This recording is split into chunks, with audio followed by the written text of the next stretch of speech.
हजरत आमिना कह रही है हजरत अब्दुल्ला के विसाल की खबर मिली, बड़ा दुख था ना, बड़ा दुख था, बेवा हो गई है, बहुत दुख है।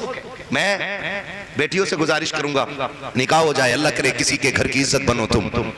आज बाप के घर की इज्जत हो, कल शोहर के घर की इज्जत बनो, और सिर्फ घर की इज्जत नहीं उसके दिल की मलका बनो। अल्लाह तुम्हारा अखलाक इतना खूबसूरत कर दे कि जो काम सदियों के कलम न कर सके हो वो तुम्हारे 2 मिनट की जबान कर दे।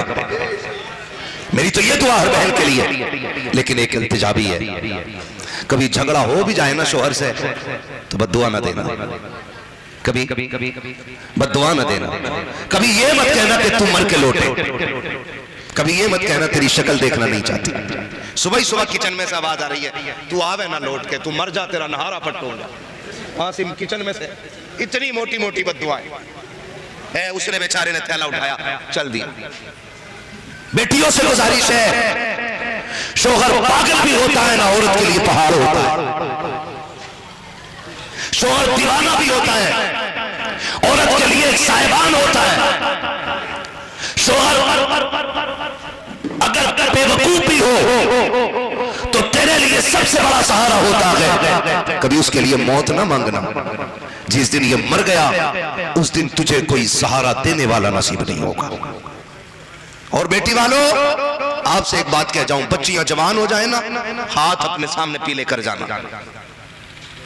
बहुत कड़वी बात कहने लगा हूं, शायद बुरी लग जाए किसी को। मुफ्ती साहब जा रहे हैं, मैं भी जा रहा हूं,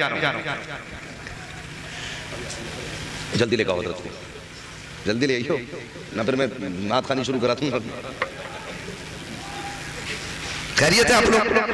मेरी ये बात सुन लें कि जब बेटियां अल्लाह दे ना और बेटियां जवान हो जाए तो बराबरी के चक्कर में उम्रें ना गुजारना, बराबरी के चक्कर में उम्रें न गुजारना कि टक्कर का रिश्ता मिलेगा तब बेटी के हाथ पीले करेंगे। आप नहीं जानते, जब बेटियां बाप के बगैर घर में रह जाती है ना तो शफकत का हाथ रखने वाले कम, कुत्तों की नजर से देखने वाले ज्यादा लोग हो जाते हैं। गलत नहीं कह रहा हूं मैं, ये मैंने दुनिया देख ली है इतनी उम्र में। शफकत का हाथ रखने वाले कम, कुत्ते की नजर रखने वाले ज्यादा हो जाते हैं। इसलिए कोशिश करना अपनी बेटी के हाथ अपने सामने भी लेकर जाओ ताकि तेरी बेटी को सुहाग का जोड़ा पहनने से पहले अपने कपड़े उतारने न पड़ जाए। हमारी कौम के शरीफों की कहानियां है ये, हमारे कौम के अमीरों की कहानियां है ये। बेशक मदद करेंगे गरीब की, लेकिन पहले इज्जत उतारी जाती है, पहले यतीम से जूते उठवाए जाते हैं, पहले बेवा के दुपट्टे उतारे जाते हैं, तब जाकर के मदद की जाती है। क्या तुम्हें नहीं मालूम है कुछ दिन पहले एक औरत का इंटरव्यू आया था, उसने कहा था अल्लाह ने 4 बेटे दे दिए हैं, चारों हाफिज़ कुरान है, लेकिन मैं डूब के मरना चाहती हूँ, मैं फांसी लगाना चाहती हूँ। क्या इस्लाम मजबूरी में इजाजत नहीं देता? मौलवी ने कहा था कौन सी मजबूरी है? उसने कहा जब बच्चे फाके से हुए मैं अपनी कौम के अमीरों के पास गई, उन्होंने मेरे चेहरे की तरफ पहले देखा है, गुर्बत को बाद में देखा है, सबने मेरी गुर्बत में मदद के बजाय मेरे जिस्म की बोली लगाई है। मैं समझ गई थी ऐसी जिंदगी से तो ऐसी बेटियों का मर जाना बेहतर हुआ करता है। आपसे कहना चाहता हूं बच्चियां जवान हो जाए फौरन हाथ पीले करो, वरना तुम्हारे बाद तुम्हारी बेटियों के सर पे दुपट्टे रखने वाले कम और दुपट्टे उतारने वाले ज्यादा आएंगे। कह रहे बराबरी का नहीं मिल रहा, क्यों? तू 18 फीट का, बराबरी कहते किसे है भाई? टक्कर का हो, क्यों सींग लड़ागा? भैंसों की लड़ाई है यहाँ, मुर्गों की लड़ाई है। दमाद दीनदार मिले, अकीदे का मसला के आला हजरत वाला हो, अमल में हलाल खाने वाला हो, नमाजों का पाबंद हो, आंखें बंद करके बेटी उसके हवाले कर दे, इसलिए कि जो रब का हक अदा कर सकता है वो तेरी बेटी का भी हक अदा कर सकता है। और ये बात भूल जाओ कि घरों के सुकून पैसों से आते हैं, घरों का सुकून मोहब्बत से आता है, घरों का सुकून विश्वास से आता है, घरों का सुकून प्यार से आता है। पैसे से सुकून, पैसे से गद्दे खरीदे जाते हैं, नींदें नहीं खरीदी जाती। पैसे से महल खरीदे जाते हैं, खुशियां नहीं खरीदी जाती। हाँ आता था, अभी हजरत ने पढ़ा था, फुटपाथ पे सो जाते हैं अखबार बिछाकर, मजदूर कभी नींद की गोली नहीं खाते। खाते कभी मजदूर नींद की गोली? क्यों? क्योंकि नींद रब के करम से आया करती है। आप ऊंचे महल में हो फिर भी नींद ना आ रही हो ना, तो दवा नींद की ना ला, अपनी जिंदगी की कमाई पे गौर कर। किसी की हराम की कमाई का पैसा मेरे मकान की बुनियादों में तो नहीं लगा है कि जो चैन से सोने नहीं दे रहा है। ये सोच लिया करो। हजरत आमीना कहती है शौहर का विसाल हो गया, जमीन भी अरब की, और इतना मुश्किल दौर के जहां बेवा को मनहूस कहा जाता है, जहां बेवा को कोई एक नजर देखना नहीं चाहता। फरमाती उस माहौल में मैं बेवा हुई। कहती 3 महीने गुजरे थे कि मेरे माथे पे पसीना आया, मैंने यूं साफ किया तो कहती कुर्बान जाऊं अपनी लाल के कि मेरे पसीने से मुश्क अंबर की खुशबू आने लग गई थी। मेरे पसीने से मुश्क की खुशबू आने लग गई थी। फिर मैं डर के भागी, थोड़ी जल्दी धोऊं कोई से सूंघ के ये ना कहे कि बेवा होके खुशबू लगा रही। कहती जब मैंने धोया ना दुपट्टा तो जिधर जिधर से पानी जा रहा था उधर उधर से मुश्क की खुशबू आती जा रही थी। सुभान अल्लाह। ये विलादत की बरकतें हुजूर की। नबी की अम्मी कहती मैंने बेशुमार बरकतें देखी। कहती फिर मेरे लाल की जलवागरी 12वीं शब में हुई, और कहते शान से तशरीफ फरमा हुए कि साफ सुथरे जलवागर हुए, सुरमा लगा के पैदा हुए, बालों में तेल डाल के पैदा हुए, गुस्ल करके तशरीफ लाए, और आते ही मेरे लाल ने सजदे में सर रखा और रब्बे सल्लीम की सदाएं देने शुरू फरमा देते। हजरत आमीना फरमाती मेरा लाल आ गया, जलवागर हो गया। कहते मक्के में ना बवा थी, बीमारी, मर्ज बड़ी तेजी से फैल रहा था, तो दस्तूर ये था कि मक्के की औरतें बच्चों को बेवाएं ले जाती थी, दायाएं ले जाती थी बच्चों को दूध पिलाने के लिए, और परवरिश करके 2 साल 1 साल बच्चे वापस कर जाती थी। कहती कि इस बार जितनी भी दाया आई ना, सारी मेरे बच्चे को ये सोच के छोड़ गई कि यतीम है तो इसके घर से हमें मिलेगा क्या। कहते सबने ये सोच के मेरे बच्चे को छोड़ दिया कि यतीम है, लेकिन कहते हैं खुदा की कसम फिर करम हुआ। इधर हुजूर मक्के में पैदा हो रहे हैं, उधर कबीले बनु साद में खातून है जिसको हलीमा सादिया कहा जाता है। बोलो सुभान अल्लाह। तो मैं आगे बात करूं, अगर आपसे ज्यादा तकव्वा हूं, ठीक है? क्या नाम था दाया का? हजरत हलीमा। हजरत किस कबीले की रहने वाली है? कबीले बनु साद, इसीलिए इनको सादिया कहा जाता है, ठीक है ना? जैसे मुरादाबादी, रामपुरी, बरेलवी है ना, लखनवी, इसी तरह कबीले बनु साद से होने की वजह से आपको सादिया कहा जाता है। हजरत हलीमा सादिया। आप कहती कि मैं बड़ी गरीब, कबीले बनु साद में कैद पड़ गया, घास खत्म, हरियाली खत्म, जानवरों का दूध खत्म, घर में खाना खत्म, बच्चे फाके से हो गए, कहने लगे दुखी दुखते। कहती उस दिन मैंने ख्वाब देखा, मेरे ख्वाब में कोई आया और मुझसे आके कहता हलीमा अब दुखों की शाम हो गई है, सुखों का सवेरा आने वाला है, सुखों का सवेरा होने वाला है। कहा कि मक्के में वो आ गया कि जो कायनात की तकदीर बदलने वाला है। ये हजरत हलीमा सादिया कहती है, कहती मेरी आंख खुली, ख्वाब लंबा है। मैं सारी बातें बयान नहीं कर रहा हूं क्योंकि फरमाइश इतनी है, मैं क्या क्या बयान करूं और क्या क्या छोड़ूं, है ना? किसी दिन बुलाना, अकेले को बुलाना, भांजे को मत बुलाना मामू के, और मुझे 10 बजे बैठाना, फिर सारी फरमाइशें सुना लूंगा मैं। ठीक है ना? अभी एक फरमाइश पूरी नहीं होने में आ रही, तवज्जो है सारे लोगों की, ठीक है भाई भांजे साहब, मुफ्ती साहब, अल्लाह सलामत रखे। बड़े नेक आदमी है माशाअल्लाह, और बड़े बड़े दीन का काम भी कर रहे हैं। अल्लाह इनकी उम्र में बेपनाह बरकत अता फरमाए। अल्लाह हर मामू को ऐसा भांजा अता फरमा दे। आमीन आमीन। इस पे भी आमीन कह दिया करो ताकि जनाजों में आसानी हो जाए। एक हंगामा है, मैं शरो तो भूलूं उसको, सैकड़ों बातों का रह रहे के ख्याल आता है। हजरत हलीमा सादिया अपने शौहर से कह रही है सुनो सरताज का क्या मक्के चले? कहा क्यों? का बच्चा ले आएंगे। कहने लगे भले मानस, अपने घर में ठिकाना भी नहीं है, जो जानवर है सवारी का अपना वो भी कमजोर है, उसका पैर टूटा हुआ है, मक्के जाना आना, फिर गरीबी, और बच्चे ला के क्या करोगे? का हो सकता है उस बच्चे की परवरिश करे और कुछ हमें मिल जाए और अपने घर का भी गुजारा हो जाए। का ठीक है जब मर्जी है। आप शोर के साथ काफिले के साथ चली, लेकिन किस्मत को कुछ और ही मंजूर था। काफिले के साथ चली ना तो सवारी इतनी कमजोर थी कि रुक जाती थी, फिर काफिला भी रुकता था। काफिले वाले कहने लगे हलीमा बात सुन, या तो साथ चल और या फिर हमें जाने की इजाजत दे। का क्यों? का बात यह है कि अगर तुम्हारे साथ रुक रुक के चली तो जो ज्यादा राह है ना वो सारा खत्म हो जाएगा। आज तो कदम कदम पे होटल है। पहले खाने की बड़ी दिक्कत थी, पानी की दुश्वारी आती, आज तो टोटी खोलता है तो बंदी ना करता कि बिल तेरा बाप थोड़ी मैं दूंगा, चलंदे समर तो मेरा चल लिया। वो शर्म कर यार, समर तेरा चल लिया, बिल तुझे देना, लेकिन हिसाब अल्लाह लेगा पानी का। पानी ना जायज ना बहाया करो, जरूरत भर पानी बहाया करो। तो पानी की कमी थी, आमीना अगर हम तेरे साथ चले तो प्यासे मर जाएंगे, हमें जाने दे। हज़रत आमीना ने कहा ठीक। जब काफिला छोड़ के गया, आंख उठाई आसमान की तरफ और कहती है मालिक एक बात बता, क्या गरीबों के मुकद्दर भी गरीब होते हैं? क्या गरीबों के मुकद्दर भी गरीब होते हैं? या अल्लाह एक तो थे हम गरीब, ऊपर से पीछे रह गए, हमें बच्चा पहली बात तो कोई देता ही नहीं, और देता भी तो ये ले आएगी, हमें क्या मिलेगा?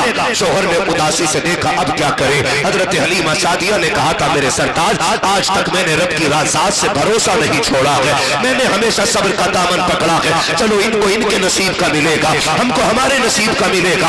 आप जब मक्के में दाखिल हो रही है तब आपके साथ वाली वापस जा रही है। अरब का दस्तूर ये था, जब दाया रात को आती थी हरम शरीफ के दरवाजे पे बैठ जाती थी, जिसको दाया की जरूरत होती थी वो आकर के ले जाया करता था। हलीमा सादिया भी आकर के बैठी है, लेकिन दाया बच्चे ले जा चुकी है। हजरत हलीमा कहती है कि मैं बेचैन बेकरार थी, रात का सन्नाटा है, कोई यारो मददगार नहीं है, कोई उम्मीद की राह नहीं है। मेरी निगाह उठती है, जाके खाने काबा से टकरा जाती है। कहती मैं अपनी जगह से उठी हूँ, मैंने जाकर के खिलाफ काबा पकड़ लिया है और रो के कहा था काबे वाले तू तो खूब जानता है कि मुझे मजबूरी लेकर के आई है। ए मेरे परवरदिगार, मेरे बच्चे भी फाके से हैं, मेरे घर के जानवर भी भूखे हैं, मेरे मौला तू खूब जानता है माँ बाप अपने लिए कुछ नहीं चाहते हैं, जो भी चाहते हैं औलाद के लिए चाहते हैं। मालिक इतना तो दे दे कि मेरे बच्चों की भूख खत्म हो जाए। मालिक तुझसे मैं अरबों खरबों नहीं मांगती, मैं तुझसे अमीरी नहीं मांगती, बस इतनी मांगती हूँ कि मेरे बच्चों का सहारा बन जाए। जैसे इतना कहा है, ऐब से आवाज आई थी हलीमा आंसू ना बहा, आंसू पोंछ ले, तू सिर्फ बच्चों के सहारे की बात कर रही है, हम तेरी गोद में कायनात का सहारा देने वाले।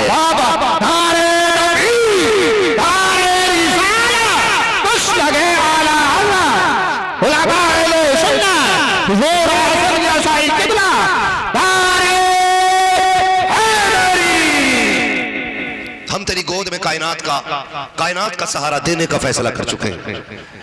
अभी बैठी हैं, इतने में ना हजरत अब्दुल मुत्तलिब मेरे नबी के दादा,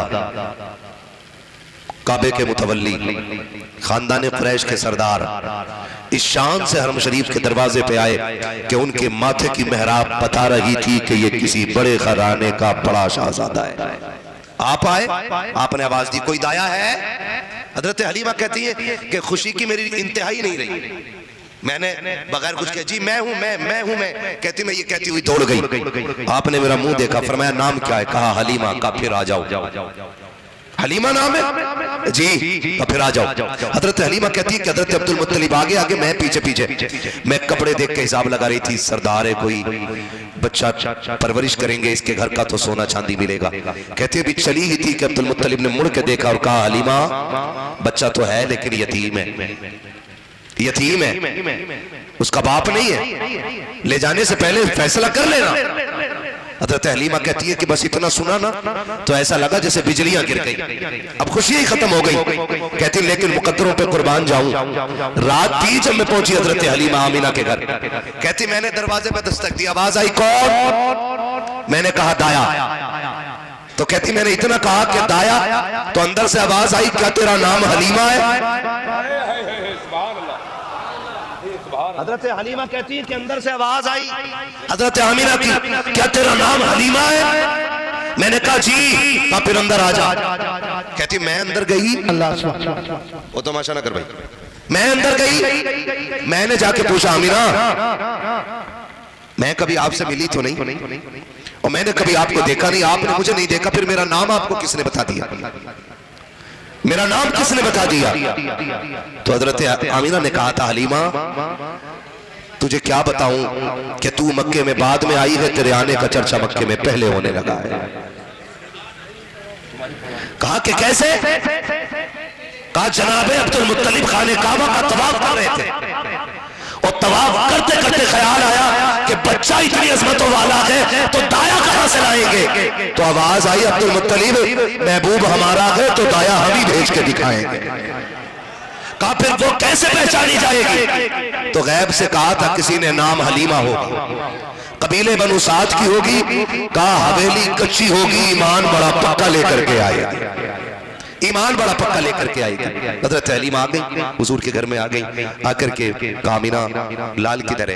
तो हजरत आमीना कहती हुजूर पालने में लेटे हुए थे, कहती मैं उधर बड़ी, मैंने हुजूर को देखा हुजूर सोए हुए हैं और माएँ जानती हैं बच्चों को कैसे जगाया जाता है। कहती मैंने सीने पे हाथ रखा, हुजूर ने आंखें खोलने से पहले मुस्कुराना शुरू कर दिया था। गोया हुजूर कह रहे थे कहां से निकले? हाँ तो ठीक है, तवज्जो है सारे लोगों को। मुस्कुराना शुरू कर दिया। हलीमा सादिया कहती मुस्कुराए ना तो कहती मैं बर्दाश्त ना कर सकी, मैंने सरकार को मिलाया, आका करीम ने आंख खोली, कहा जैसी आंख खोली है मैंने हुजूर को उठाया और सीने से लगाया। कहते सीने से लगने की देर थी, अल्लाह ने सारे दुख दूर फरमा दिए हैं, सारे दुख दूर फरमा दिए हैं। कहा फिर हजरत हलीमा कहती है मैं हुजूर को लेकर के बैठ गई जैसे सरकार को लेकर के बैठी हूँ। अब हजरत आमीना ने कहा था हलीमा मेरा लाल लेके तो जा रही हो, ये तो बताओ पैसे कितने लोगे, सोना कितना चाहिए, चांदी कितनी चाहिए? हलीमा सादिया कहती है बस इतना बता दीजिए, लाल देना है कि नहीं? कहा जब सही से देखा है अब पैसे का सवाल खत्म हो गया है। कहा बताना क्या है? कहा ये बताओ इसे ले जाने की इजाजत है कि नहीं? कहा अगर इजाजत ना दी तो कहा फिर इसकी नौकरानी बना के रख लेना। कहा क्यों? कहा जब सही से देखा है छोड़ने को दिल नहीं करता है। कहा क्यों? कहा वजह ये है कि सिर्फ देखी है कि नजरों ने घटा देखी है, लुट गया जिसने मोहम्मद की अदा देखी।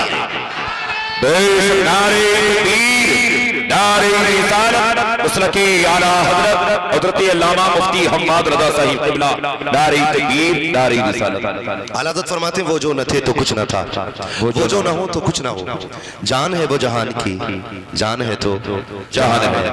हजरत हलीमा हुजूर की रिजाई अम्मी है, पूरी जिंदगी हुजूर ने अपनी रिजाई माँ का एहतराम किया। आज सगी माँ की इज्जत नहीं कर रहा है बंदा, सगी माँ की इज्जत नहीं कर रहा है, हुजूर रिजाई माँ का एहतराम करते हैं। हुजूर ने रिश्तों की कदर की, 63 साल जिंदगी में पूरा निजाम बना दिया। और याद रखिएगा कामयाब वही रहेगा जो निजाम मुस्तफा के मुताबिक जिंदगी गुजारेगा, निजाम मुस्तफा के मुताबिक जिंदगी गुजारेगा। हाँ कोशिश कीजिएगा अपने आप को इतना बेहतर कर लेंगे कि लोग हमें देखेंगे और कहेंगे वाकई मुसलमान को ऐसा होना चाहिए था। और ऐसी जिंदगी गुजारें नौजवानों, ऐसी जिंदगी गुजारें कि जब इंतकाल हो और जनाजा चलने लगे लोग पूछे किसका जनाजा है, तो तुम्हारे जनाजे की खुशबू कहे लहद में इश्क रुखे शह का दाग लेके चले, अंधेरी रात सुनी थी चराग लेके चले, तेरे गुलामों का नक्शे कदम है राहे खुदा, वो क्या भटक सके जो ये सुराग के चले। वम्मा बिनिअमति रब्बिका फहद्दिस, अपने रब की नेमतों का खूब खूब चर्चा करो। इस बार 12वीं आए ना तो हर घर सजना चाहिए, सजेगा इंशाअल्लाह। अल्लाह सजा था इस बार, सबके सजे थे एक तरफ से ना, कोई नहीं सकता क्योंकि सारी अभी नहीं होती, कुछ गरीब भी होते हैं। अब के 12वीं आए ना तो सिर्फ घर नहीं दिल भी सजाने चाहिए। और ऐसा घर सजाइएगा कि आपके घर पे अगर झालर लगी है ना 10,000 की और करीब में कोई गरीब पड़ोसी रहता है ना तो 2,000 की लाइट उसके घर के लिए खरीद लीजिएगा। हो सकता है तेरे घर की 50,000 की रोशनी से हुजूर इतने राजी ना हो जितने गरीब के घर के 500 रुपए की लाइट से मुस्तफा राजी हो जाए। करेंगे इंशाअल्लाह।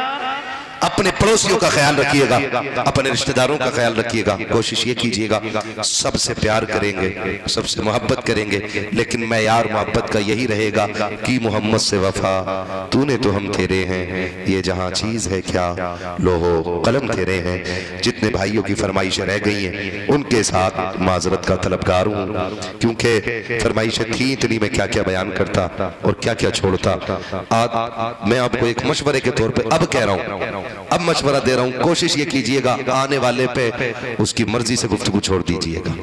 अगर इस्लाही गुफ्तगू है तो बता दें कि भाई आप थोड़ा सा इसकी इस्लाह कर दें, इसकी इस्लाह कर दें, ये बेहतर होगा। अपनी मर्जी की गुफ्तगू ना करें।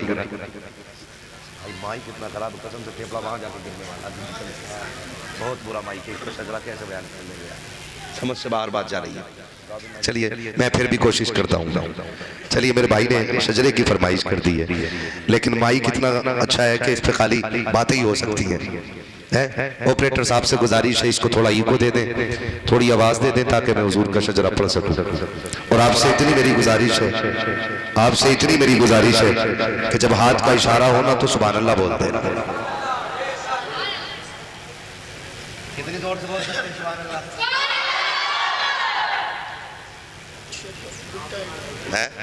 बच्चे तो भाई साहब कदई बहुत आला किस्म के बच्चे हैं। फरमाइश है मेरे भाइयों की हुजूर का शजरा पढ़ दूं, लेकिन ये है आने वाले 5 मिनट में नहीं, मैं इतनी लंबी नहीं चला सकता हूं, मैं बहुत लंबी बोल गया, ठीक है ना? कोशिश कीजिएगा धोखा ना हो इंशाल्लाह। बिल्कुल मेरा हाथ का इशारा हो तो आप क्या बोलेंगे? मैं अपनी मर्जी पे अगर आ गया ना तो एक एक बंदा बोलने लग जाएगा। जी हाँ बोले जरा खुल के सुभान अल्लाह। जो खड़े लोग हैं ना इनके लिए एक मशवरा दे दूं,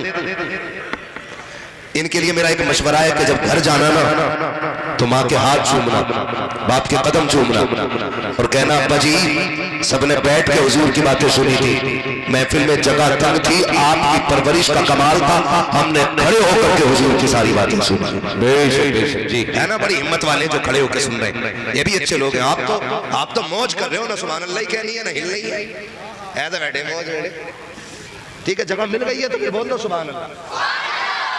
जब मैं हाथ का इशारा करूं तो समझ जाना मौलवी की सांस अटक रही है, मौलवी सांस लेना चाह रहे हैं। तुम सुभान अल्लाह कहना मत भूल जाइयो वरना मौलवी सांस लेना भूल जाएगा और कल के जलसे वाले कहीं आके तुम्हें ना पकड़ है ना, बोलेंगे ना सुभान अल्लाह। और अगर डंडी मारी तुमने मुंडिया वालों, अगर डंडी मारी सुभान अल्लाह ना कही तो वहीं छोड़ दूंगा मैं भी शजरा, क्योंकि नमाज जनाजा नहीं पढ़ा रहे हो, जो तकबीरें पूरी करके हटूंगा। है वो कहावत है ना, जैसे तेरे फरमान वैसे मेरे गीत, ठीक है ना? बोलेंगे ना खुल के सुभान अल्लाह, सुभान अल्लाह। मैं आपसे नहीं कहलवाया सुभान अल्लाह, मैं जानता हूँ मर्जी आपकी कहो ना को, लेकिन अब कहलवा रहा हूँ क्योंकि सांस का मसला भाई। जी कोई चाहेगा मौलवी की सांस रुक जाए? नहीं चाहेगा ना, सब चाहेंगे। बोले फिर जरा सुभान अल्लाह। इस भाई को छोड़ के जिसने अब तक नारे लगाए ना, इसके अलावा कोई महफिल से नारा लगा जी हो मेरे जोर से जवाब दो।